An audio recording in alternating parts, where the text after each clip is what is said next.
Hey guys, Mike here. Um, this is just gonna be a short video, bit of an update. I'm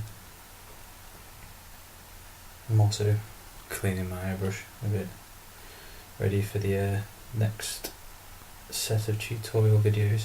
I'm gonna do things a bit differently from the first set. I don't really like how it came out. There were Because I did the whole thing in one sitting. I just made one massive file, and I don't think that was the best way to go, because editing this one huge video into little chunks was a pain in the ass. And also, it would have just been so much easier if I'd have just recorded like major steps, maybe. I made separate like video points for the bits I wanted to fast forward, so I didn't have to go through them all. And plus, the sound was crap. I mean, hopefully it sounds much better, because I'm not actually using the microphone on the camera anymore. I'm just using my laptop's microphone and using the camera's video, and it should sound a lot better, a lot clearer as well. So I'm going to use this setup for the next set of videos, but I'm not going to be doing one just big sitting of me painting and then breaking up into separate videos. I'm actually going to just do the individual steps of the painting, but focusing on sort of each section as like a separate tutorial, something you could watch on its own and still get useful information out of, without actually having to, watch the whole thing.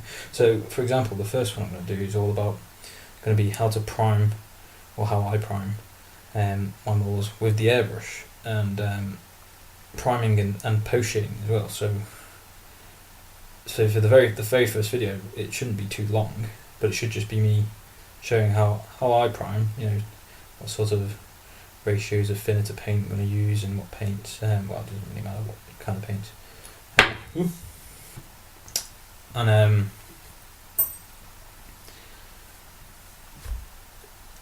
what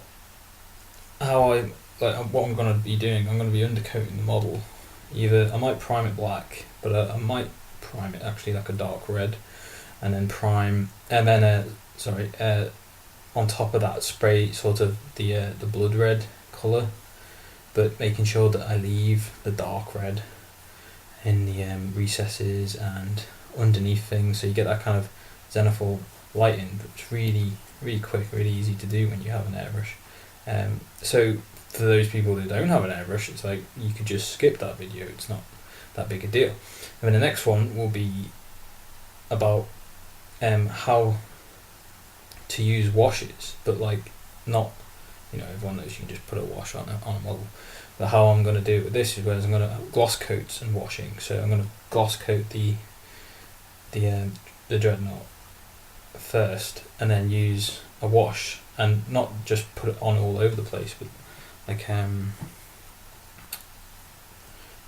put it on only in the recesses. Be careful. It's like a pin wash. I'll be being careful, because the more careful you are at that stage, the easier it is to clean up, and that's the whole point of the gloss.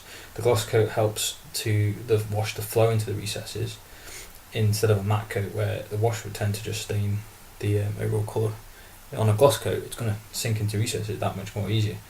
And then afterwards, because of the gloss coat, I can also clean up very easily places where the wash has gone where I didn't want it to, or places where it's pooled, because the gloss coat will protect the airbrush work underneath. So that will be like the second video, hopefully. So there'll be, if someone wanted, might find that video, might not care about any of the rest of it, but might be like, ooh, what's this technique? I'll take this on board. And then the video after that would probably be how to, how I paint, how to do base colours and the base coat, and paint nice uniform colours that don't obscure the detail. And then just go on from there, and then maybe like, how to do good metallics maybe, or how I do definitely how I do like parchments and the purity seals and that kind of stuff, because I have a little recipe I like doing for them, so it'd be a good little standalone tutorial. So as a result, what should happen is that each video might only be a couple of minutes long, but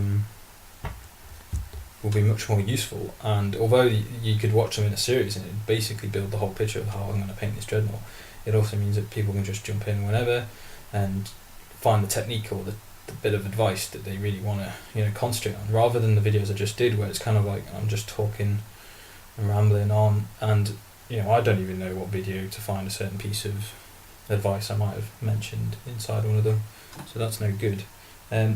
The reason I'm doing this as well, why I've changed, is because I got some advice from Wargames Consortium.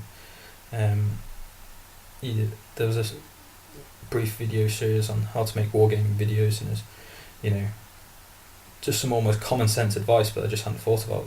Keep the video short and sweet. Stay on topic.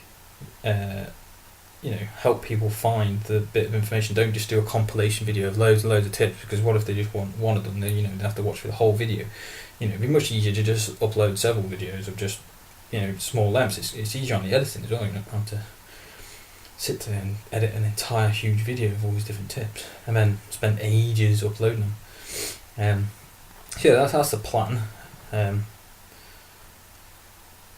be honest, I don't even know why I'm trying so hard at the moment. It's not really. There's only a couple of people who have subscribed to my channel, I don't know, and only a few people have been watching the video tutorial I've just put up. But to be honest, I don't blame them. It's a bit.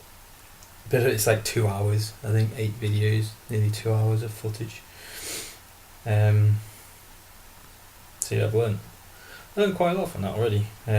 Maybe not about the bit about short and sweet videos, as I've just been rambling on for the past 7 minutes, but yeah, that's the update. So next week I'm going to start doing videos of how I use my airbrush to prime.